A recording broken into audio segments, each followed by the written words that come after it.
मेहनत को बहुत हल्के में लिया जाता है। सब बात करते हैं ना कि मेहनत तो कोई भी करता है, सब थोड़ी हो जाते हैं। एक होती है मजदूरी वाली मेहनत या फॉर्मेलिटी वाली मेहनत, और दूसरी होती है डीप वर्क, फोकस वाली मेहनत। दोनों में फ़र्क है। एक इंसान जिसने खुद को अंदर से कॉन्कर कर लिया, वो उससे पावरफुल है जिसने 100 बाहर के लोगों को कॉन्कर कर रखा है। आओ वॉरियर मेंटालिटी के साथ में हद पार मेहनत के नियम जानते हैं। पहला नियम, हद पार मेहनत कहाँ करनी है, इसका डिसीजन अगर गलत ले लिया तो कितना ही फास्ट जाओ, कितना ही स्मार्ट जाओ, मंजिल से दूर ही जाओगे।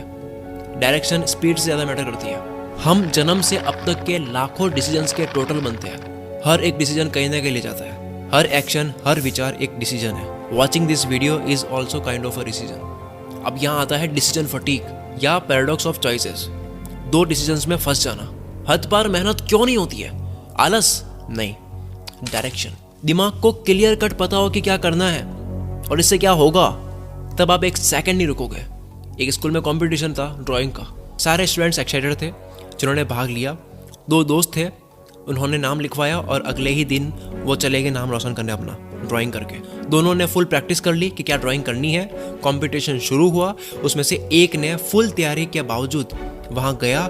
दूसरों को देख करके वो सोचने लगा कि यार ये तो क्या गजब की ड्राइंग कर रहे हैं दूसरे लोग, मैं कहाँ ये फुल पत्ती बना रहा हूँ, ये शकील तो कंपटीशन में आयरन मैन बना रहा है। बच्चा डर गया, उसने अपनी फुल पत्ती मिटाई जो वो बना रहा था। वो भी क्रिश बनाने लग गया, इंडिया का सुपर हीरो, जिसकी भाई साहब ने प्रैक्टिस नहीं करी थी। डिसीजन बदला किस वजह से? अब क्योंकि प्रैक्टिस नहीं कर रखी थी क्रिश की, तो फिर से डिसीजन बदला। भारी पड़ रहा था तो कुछ हल्का करने बैठ गया। अब वो जैसे हल्का करने बैठा तो वो भी सही से नहीं हो रहा था, तो सोचा कि जिसकी प्रैक्टिस की है वो कर लेता हूँ। जितने में टाइम पूरा हो गया, अब ड्राइंग नहीं कर सकते। डिसीजन फटीग ले डूबेगा। 90% से ज़्यादा मेहनत में कमी का कारण है माइंड क्लियर नहीं है। कोई आलस वगैरह नहीं है। अगर एक पेज पढ़ने से 10,000 अकाउंट में आता है तो पूरी किताब नहीं पढ़ोगे, क्योंकि माइंड को पता है कि क्या मिलेगा। डिसीजन लिया, माइंड में 1% भी नहीं लगना चाहिए कि ये नहीं होगा, तब होगी हद पार मेहनत। डाउट्स आपको रोकते हैं हद पार मेहनत से। नियम नंबर 2, बिना फोकस वाली मेहनत को मेहनत में नहीं, फॉर्मेलिटी और लेबर वर्क में काउंट करो। मेहनत का पार्टीशन कर दो। लोग कहते हैं कि crypto is the future, NFT, metaverse, artificial intelligence, electric vehicles, technology, ये सब फ्यूचर है, पर डीप वर्क और फोकस्ड माइंड रियल फ्यूचर है। जमाने के साथ फोकस, कंसंट्रेशन, अटेंशन स्पैन, या ये कह दो ध्यान लगाने की ऊर्जा या दिमाग का स्टेमिना कम हो रहा है, और जो चीज़ कम होती है उसकी डिमांड बढ़ती है। इस चीज़ का कंपटीशन बढ़ेगा कि कौन लंबे टाइम तक एक ही चीज़ पर फोकस कर पा रहा है। ये रेयर होता जा रहा है। Focus is the future. Focus खराब होता है कुछ ब्रेन डैमेजिंग हैबिट से। Focus is what? सही मायने में फोकस क्या है? दिमाग की हेल्थ ही ना, जिसमें 8 करोड़ 60 लाख सेल्स होती है। ये च्युइंगम जैसा 2 कानों के बीच खोपड़ी में भरा हुआ मांस है। यही तो हथियार है जिसकी सर्विसिंग नहीं हो रही है, तो फोकस खराब हो रहा है। And focus is the future. Focus खराब होता कैसे है? Number 1, multitasking. जो लोग चौड़ दिखा देना, मैं ये भी कर सकता हूँ, फिर ये भी कर सकता हूँ, ये भी कर सकता हूँ, कुछ नहीं होगा। मैं सिर्फ ये कर सकता हूँ, ये फोड़ेगा। इसके ऊपर कई रिसर्च मिल जाएगी जो ये साबित करती है कि फोकस का सबसे बड़ा दुश्मन है मल्टीटास्किंग। दूसरा दुश्मन फोकस का, कोई चिंता करना, पैसों की, घर की, कोई चीज़ दिमाग में है, कोई काम रह तो नहीं गया, क्या मैं कुछ चुक तो नहीं रहा हूँ, कॉन्वर्सेशन याद करने की ट्राई करना, ईगो हर्ट हो जाना, वो जो माइंड को हैंग करता है। माइकल जे बैम कहते हैं सबसे शक्तिशाली तरीके से दिमाग पर ये कब्जा करता है, फोकस की वॉट लगाता है जो आप दिमाग में लेके घूमते हो। फोकस का तीसरा दुश्मन डिवाइसेस के नोटिफिकेशंस। चौथा फटीग, जो स्लीप की वजह से होता है। बाकी डाइट वाइट आपको सब पता है। बिना फोकस मेहनत मेहनत नहीं है, मजदूरी बोलो उसको। उसे हद पार मेहनत बोलकर टर्म खराब मत करो। फोकस में काम करने से होगा क्या?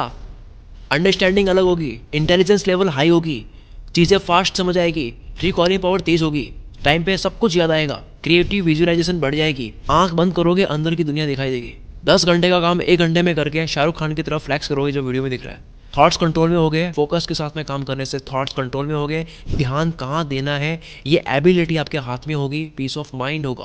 परेशान करने वाले थॉट से फ्रीडम। कौन से थॉट की सीढ़ी लगानी है दिमाग में वो आप डिसाइड करोगे। सेल्फ कॉन्फिडेंस बढ़ जाएगा, इनर स्ट्रेंथ बढ़ जाएगी, विल पावर बढ़ जाएगी, दृढ़ निश्चय बढ़ जाएगा, ओवर थिंकिंग रुक जाएगी, टालने का कीड़ा मर जाएगा, जीवन अच्छा लगने लगेगा, हैप्पीनेस बढ़ जाएगी। अब करो मेहनत, कैसे नहीं मिलते रिजल्ट्स। रही बात लोगों की जो आपका फोकस तोड़ते हैं, तो उसमें मैं एक लाइन फ्रैंक सिनात्रा की बोलूँगा। लोग डिस्टर्ब करते हैं क्योंकि आप उन्हें करने देते हो। हद पार मेहनत नियम 3, माइक्रो पार्ट्स मिलकर कुछ नया बनाते हैं। ये एक यूनिवर्सल लॉ है। शिप ऑफ थियसिस फील्ड में बताया जब आप बहुत सारे पार्ट्स को असेंबल करो तो वो एक नई चीज़ बन जाती है, यानी वो सारे पार्ट्स मिलकर एक केमिस्ट्री तैयार करती है। ऑर्केस्ट्रा ऐसी तो प्ले होता है। चीज़ों को मिलाने से न केवल एक टोटल बनती है बल्कि उससे कुछ नया ईजाद होता है। सेम विथ नॉलेज, छोटी छोटी जानकारियाँ मिलकर के एक नई बात बनती है और वो नई बात जानकारियों का टोटल ना होकर उससे बढ़कर होती है। जानकारी यानी इन्फॉर्मेशन, नॉलेज, ये कहाँ से मिलेगा? बुक से। और आज तो बुक्स पढ़े बिना ही आप ऑडियो में कंज्यूम कर सकते हो, जिसके लिए बेस्ट प्लेटफॉर्म है कुकू एफएम, जहाँ 10,000 ऑडियो शोज़ है। मैं अगर ड्राइविंग वाले टाइम को भी यूज़ करना चाहता हूँ अपने काम में तो मैं कुकू एफएम पर कोई भी एक ऑडियो बुक लगा कर सुन लूँगा ताकि मुझे वहाँ से भी वीडियो आइडियाज़ आए। अभी इसी टॉपिक से रिलेटेड आप डीप वर्क बुक को ऑडियो फॉर्मेट में कंज्यूम कर सकते हो। दुनिया के सबसे वैल्यूएबल स्किल्स में से एक डीप वर्क है। मैंने जीवन में 17 स्किल सीखी है डीप वर्क से। इस बुक की ऑडियो समरी कोको एफएम पर आपको मिल जाएगी। इसके अलावा हजारों ऑडियो बुक्स भी आपको यहाँ पे मिल जाएगी। न जाने कौन सी एक किताब आपका जीवन बदल सकती है, कंज्यूम करने के बाद ही पता लगेगा। कितना आसान हो गया है। दुनिया की ऑलमोस्ट हर फेमस बुक्स आप कंज्यूम कर सकते हो ऑडियो में। सिर्फ मंथली 99 रुपीज़ लगते हैं और अगर कूपन कोड एंटर करते हो CM50 तो पहले महीने के केवल 49 रुपीज़ लगते हैं। अभी बात चल रही है फोकस की, डीप वर्क की। इसके ऊपर एक बुक है डीप वर्क, आप इसको ऑडियो फॉर्मेट में सुन सकते हो। कोको एफएम की मेंबरशिप का लिंक डिस्क्रिप्शन में है। जितनी जानकारी आपको होगी, आपकी हद पार मेहनत उतनी ही सही डायरेक्शन में होगी। चलो आगे बढ़ते हैं। हद पार मेहनत करने का नियम नंबर 4, कोई एक काम करो, बस एक काम, और उसे ऐसा करो कि उसकी क्वालिटी के आसपास लोग भटके भी ना। किसी काम में एक्सीलेंस हासिल करने से दुनिया याद रखती है, वरना मल्टीटास्कर से तो दुनिया भरी पड़ी है। इंपॉर्टेंट चीज़ों के लिए आपको अनइम्पॉर्टेंट ललचाने वाली चीज़ों को ना देना सीखना होगा, वरना मेहनत होगी, रिजल्ट्स नहीं मिलेंगे, आप दोष दोगे किस्मत को। बहुत कुछ नहीं करना है, सिर्फ कुछ करना है, खतरनाक करना है। स्टीव जॉब्स जब एप्पल में रिटर्न हुए थे फायर होने के बाद में, तब उन्होंने देखा कि 350 प्रोडक्ट्स पर काम चल रहा है। इन्होंने 340 प्रोडक्ट्स रुकवा दिए। कहते हैं इन 10 प्रोडक्ट्स के अलावा और किसी की बात नहीं करनी है। 340 प्रोडक्ट्स को ना देना पड़ा 10 में चांद डालने के लिए। मेहनत करो लेकिन कॉन्सनट्रेटेड मेहनत करो। कागज़ जलाने के लिए लेंस का इस्तेमाल करो, फैली हुई धूप से नहीं जलेगा। कई बार आपको हिम्मत करके नो बोलना होता है, नो, क्योंकि जॉब्स कहते हैं कि फोकस का मतलब यस बोलना नहीं, फोकस का मतलब नो बोलना है। अगर इस वीडियो की वजह से आपकी लाइफ में 1% भी वैल्यू ऐड हुई है तो आप कमेंट करके ज़रूर बताओ। और अगर पता नहीं चल रहा है कि कमेंट क्या करें तो केवल यस लिख दो, आपकी यस मोटिवेट करती है। इसके अलावा आप स्क्रीन पर जो वीडियो देख रही है पावरफुल वीडियोस है, इन वीडियोस को भी आप जा करके देख सकते हो। चैनल भरा पड़ा है पावरफुल वीडियो से। कुकू एफएम मेंबरशिप का लिंक डिस्क्रिप्शन में है। पहले महीने आपके केवल 49 लगेगी अगर आप CM50 कोड यूज़ करोगे। मिलते हैं अगली वीडियो में। Wish you all the very best. मैं शकील कुल मित्र से आपके सपनों को सपोर्ट करता हूँ।